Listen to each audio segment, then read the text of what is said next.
Assalamualaikum warahmatullahi wabarakatuh. Halo anak-anak, bagaimana kabar kalian hari ini? Mudah-mudahan tetap sehat dan selalu semangat ya. Anak-anak, pada pembelajaran kita kali ini kita akan membahas tema 7 subtema 1 PB3 tentang perkembangan teknologi dan produksi pangan. Nah, seperti biasa anak-anak, sebelum pembelajaran dimulai, mari kita persiapkan dulu ya beberapa hal yang penting supaya agar pembelajaran nanti semakin menyenangkan dan kalian semakin semangat dalam belajarnya ya. Nah, beberapa hal yang perlu diperhatikan. Yang pertama, anak-anak mandi. Nah, jika belum mandi silakan mandi ya anak-anak ya, biar badannya seger dan nanti belajarnya tentu akan semakin menyenangkan. Yang kedua, anak-anak makan. Nah, ini juga penting supaya kalian berenergi dan bersemangat dalam belajar. Yang ketiga, rapi anak-anak ya. Rapi akan membantu kalian belajar sehingga belajar kalian semakin menyenangkan dan tidak terganggu tentunya ya. Baik anak-anak, sebelum kita lanjutkan pembelajarannya, kita awali belajar ini dengan membaca doa bersama-sama. Mari kita membaca doa. Bismillahirrahmanirrahim. Raditu billahi robba wa bil islami dina wa bi muhammadin nabiyya wa rasula. Rabbi zidni ilma warzuqni fahma. Ya, alhamdulillah tadi sudah membaca doa ya. Mudah-mudahan dengan membaca doa tadi semakin membawa keberkahan ya pembelajaran ini mulai dari awal sampai akhir nanti. Baik, ini pembelajaran kita mulai hari ini ya. Lani dikunjungi oleh Bibi. Udin, Edo, Beni, Dayu, dan Siti juga berkunjung ke rumah Lani. Mereka berkumpul di ruang makan. Bibi Lani bekerja di pabrik pengolahan makanan. Bibi menceritakan macam-macam cara mengolah bahan makanan. Bibi menunjukkan teks bacaan tentang teknologi pangan. Udin, Beni, dan Dayu, Siti, dan Lani membaca bersama-sama. Nah, ini teksnya ya. Teks yang dibacakan itu yaitu tentang judulnya hasil teknologi pangan ya. Bisa kalian sambil lihat buku kalian anak-anak ya, dibuka buku paketnya. Kita baca sama-sama. Hasil teknologi pangan. Manusia butuh makanan terus-menerus, bahkan makanan yang diperlukan berasal dari hasil panen.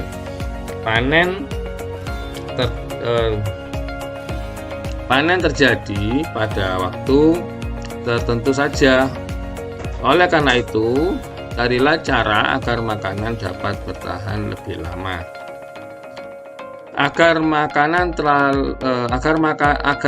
selalu tersedia, manusia mulai menggunakan teknologi pangan. Teknologi pangan merupakan suatu cara untuk mengolah bahan makanan. Kacang kedelai dapat diolah menjadi tahu, tempe, dan susu kedelai. Mangga dan stroberi diolah menjadi manisan dan selai. Daging dapat diolah menjadi bakso, sosis, dan kornet. Teknologi pangan penting untuk menghasilkan jenis makanan baru. Selanjutnya, makanan dan olahan tersebut disimpan dalam kaleng atau dalam plastik kedap udara. Kedap udara maksudnya adalah tidak dapat dimasuki oleh udara. Proses penyimpanannya dapat membuat makanan lebih awet. Ya, ini Nana tadi bacaannya, ini yang dibacakan teman-teman kalian ya, dan juga sudah kita baca sama-sama barusan. Nah, selanjutnya Nana, amati kalimat yang berwarna merah pada teks hasil teknologi pangan. Kalimat tersebut merupakan kalimat utama pada setiap paragraf ya. Ini pada bacaan tadi ini ada ya yang warna merah ya. Ini yang pertama bacaannya adalah manusia butuh makanan terus-menerus. Ini kalimat yang bacaannya warna merah pada paragraf yang pertama. Ini paragraf 1 Nana, ini paragraf 2, ini paragraf ketiga. Pada paragraf kedua itu kalimat yang warna merah ya, yang dicetak warna merah ini, agar makanan selalu tersedia, manusia mulai menggunakan teknologi pangan. Sedangkan pada paragraf 3, teknologi pangan penting untuk menghasilkan jenis makanan baru. Nah, Nah, ini yang warna merah ini di awal paragraf pada tiap kalimat ini disebut dengan pokok kalimat ya, atau kalimat utama ya. Jadi itu disebut kalimat utama ya. Jadi yang warna merah ini ya, nah ini warna merah ini adalah kalimat utama.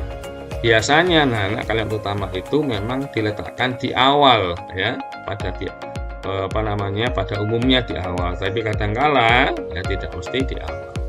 Kalau kalian perhatikan ya, pada kalimat warna merah ini ya, ini akan dijelaskan pada warna yang ini ya, hitam ya. Yang warna merah ini ya, misalnya manusia butuh makanan terus-menerus ya, ini akan dijelaskan ya, pada penjelasan warna yang hitam ini menjelaskan yang warna merah ya. Seperti ini misalnya yang kedua, agar makanan selalu tersedia, manusia mulai menggunakan teknologi pangan. Di sini dijelaskan teknologi pangan merupakan suatu cara untuk mengolah bahan makanan. Nah, ini jadi warna hitam ini penjelasan dari yang warna merah ya. Itu juga yang ketiga, ini teknologi pangan penting untuk menghasilkan jenis makanan baru. Penjelasannya adalah ini. Selanjutnya, makanan olahan tersebut disimpan dalam kaleng atau dalam plastik kedap udara. Ini penjelasan. Jadi warna hitam ini adalah penjelasan dari kalimat utama. Yang warna merah ini kalimat utama ya. Kalimat awal-awal ini disebut kalimat utama, dijelaskan oleh kalimat yang warna hitam. Jadi setiap paragraf anak-anak pasti akan memiliki kalimat utama ya, memiliki satu kalimat utama. Dan pada umumnya kalimat utama itu diletakkan di awal. Kadang-kala juga ada yang di tengah atau di akhir ya.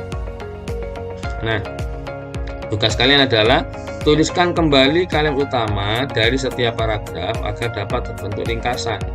Jadi yang warna merah ini nanti ya, ini menjadi tugas kalian untuk ditulis ulang ya, Yang pertama, manusia butuh makanan terus-menerus. Dilanjutkan kalimat utama yang paragraf kedua, agar makanan selalu tersedia, manusia mulai menggunakan teknologi pangan. Dilanjutkan lagi pada kalimat yang ketiga, teknologi pangan penting untuk menghasilkan jenis makanan baru. Nah, ini kalian salin ya, disusun ya, dijadikan satu yang warna merah. Jadi kalimat utama ini ya, kalian susun jadi satu ya, ditulis ya menjadi satu paragraf. Ya, satu paragraf ya. Kalau pada bacaan ini ada 3 paragraf ya, ini 1, 2, 3. Nanti kalian susun satu paragraf, jadi cuma satu paragraf seperti ini aja, satu susunan ini ya. Jadi setelah kalimat pertama dilanjutkan kalimat kedua, dilanjutkan lagi kalimat ketiga, ini satu paragraf ya. Berlanjut terus ya, tidak ganti paragraf baru, jadi satu paragraf. Nah, berikutnya anak-anak kita diajak bernyanyi ya. Setelah membaca dan bercerita tentang teknologi pangan, Lani mengajak teman-teman bernyanyi bersama. Bibi Lani memperkenalkan sebuah lagu baru. Dan lagunya berjudul Tukang Sayur ya. Mari lagu ini kita nyanyikan bersama-sama. Kalian dengarkan baik-baik.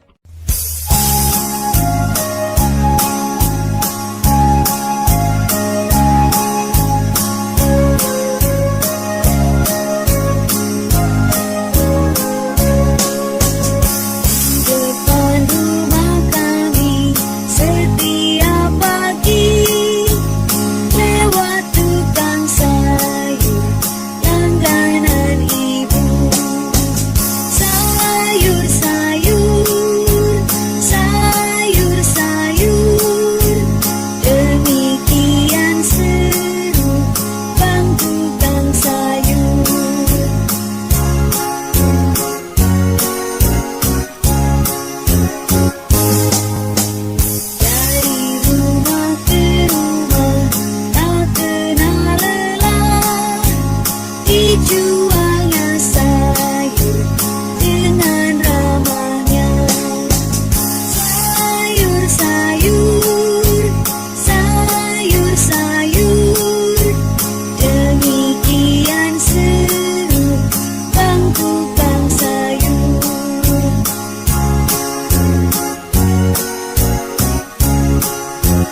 Berikutnya, dengarkan dengan baik lagu Tukang Sayur yang dinyanyikan oleh gurumu. Masih ingatkan kamu arti dari pola irama? Pola irama adalah susunan sekelompok bunyi yang muncul berulang-ulang secara teratur dalam sebuah lagu. Apakah lagu Tukang Sayur memiliki pola irama yang berbeda? Nyanyikan lagu tersebut secara bergantian dengan temanmu. Iringi nyanyian temanmu dengan berbagai gerakan untuk menunjukkan pola irama berbeda. Pola irama 1 diiringi dengan tepuk tangan. Pola irama 2 diiringi dengan petikan jari.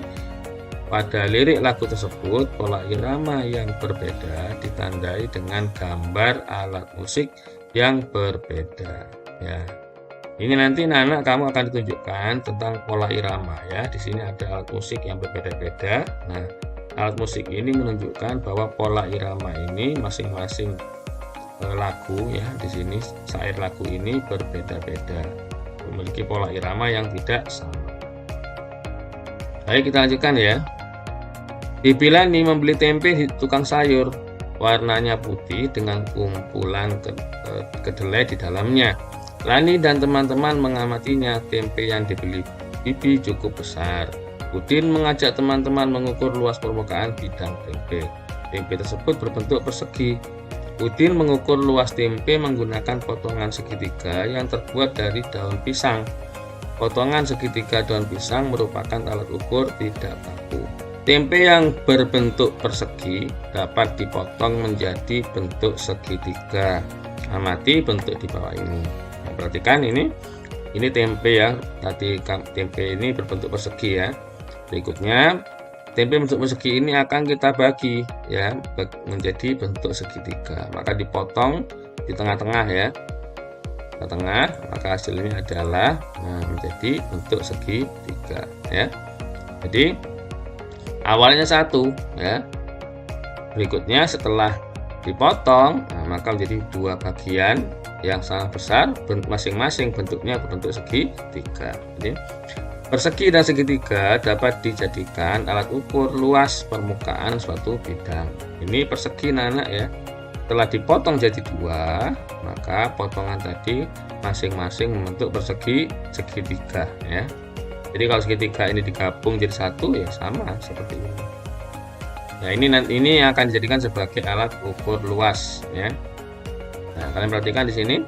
Ini satu persegi ini adalah satuan luas. Ini juga satuan luas ya. Jadi dengan alat ukurnya ini persegi, ini segitiga juga satuan luas. Nah, segitiga yang ada 2 ini ya, 2 segitiga ini sama saja dengan 1 satuan persegi. Jadi kalau 2 segitiganya berarti adalah satuan luas sama dengan 1 persegi satuan luas ya.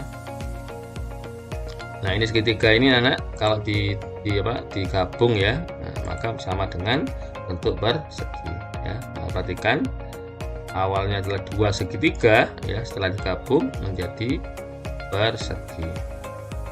Jadi kalau ada 2 segitiga seperti ini sama dengan 1 satuan luas bentuk persegi ya. Nah, ini jadi kalau 2 segitiga digabung jadi persegi ya. Ini awalnya adalah segitiga, ada 2 digabung. Nah, ini contoh anak-anak ya, contoh bangun yang akan kita hitung ya. Ini ada 2 segitiga ya. Yang warna biru ini bentuknya segitiga, sedangkan yang warna pink ya, ini bentuknya adalah persegi ya. Untuk menghitung luas ini kita hitung dulu yang bentuk persegi. Ya, ada berapa ini? 1, 2, 3, 4 ya. Ini nanti kita hitung berapa satu persegi ya. Yang ini ada bentuk persegi, ada bentuk segitiga. Yang bentuk persegi ada 4 ya, ini 1, 2, 3, 4. Yang bentuk segitiga ada 2. Nah, yang segitiga ini anak, ketika segitiga ini ada 2 digabung sama saja dengan 1 persegi ya. Berarti berapa luas ini? Luasnya adalah 4 ditambah 1 ya, ini jumlahnya 4 ditambah 1 sama dengan 5. Berarti luasnya adalah 5 satuan persegi ya. 2 segitiga ini ya itu sama saja dengan 1 persegi ketika digabung ya. Maka kita ketika dihitung semua berapa satuan luas ya, satuan ini berapa luas ya dari gambar ini ya, maka bisa dihitung perseginya ada 5 ya. Berarti sama dengan 5 satuan persegi. Ya, anak-anak. Nah, alhamdulillah pembelajaran sudah selesai ya. Tinggal kalian nanti latihan ya, kerjakan latihannya sebagaimana biasa. Pembelajaran tema 7 subtema 1 PP3 sudah kita akhiri. Terima kasih, selamat belajar, semoga sukses, semoga kalian nanti jadi anak-anak yang pintar ya, anak-anak yang soleh dan soleha dan tentu berbakti kepada kedua orang tua. Baik, Pak Eko akhiri. Assalamualaikum warahmatullahi wabarakatuh.